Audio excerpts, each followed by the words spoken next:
ginagawa na po namin yung TES. May pambayad na po ako ng tuition. Salamat naman kung gano'n, anak. Akala ko pangutang pa ako ng pang-tuition mo. So, anong una niyong bibilhin pag nakuha niyo na yung TES niyo? Ako, baka bagong cellphone. Ako, paribad at bagong outfit. G na G ako. Wow! Sana all. Ikaw, anong plano mo? Ako, siguro ipababayad ko ng tuition. Ako gusto ko ng bagong sapatos.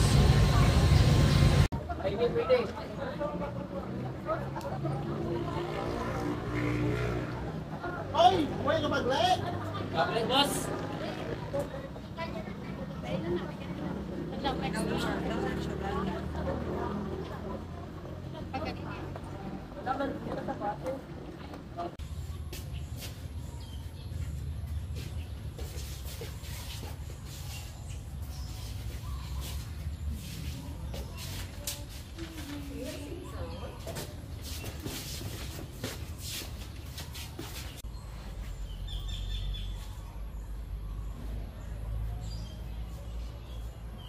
Thank you, ma'am. Ito na yung bagong bili kong phone. iPhone 17 Pro Max fully paid. Maganda ba? Gold to. 24K. At eto pa. Magpapariband na ako mamaya. Wow! Ito naman ang bagong bili kong mga cosmetics. Everbilena, tapos 5K to sila lahat. Ako naman, may pambili naman ako ng sapatos.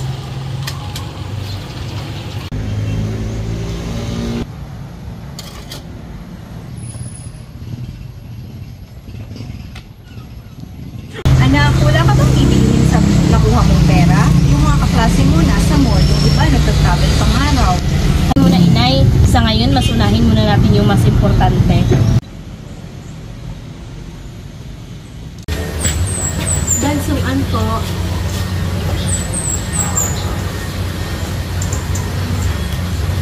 Ma'am, wala pa po. Next time na lang. Thank you. Hello po. Magtatanong lang sana po ng balance ko. Hala, 13,500 pa po. Barya na lang po natira sa pera ko. Ma'am, ganun po.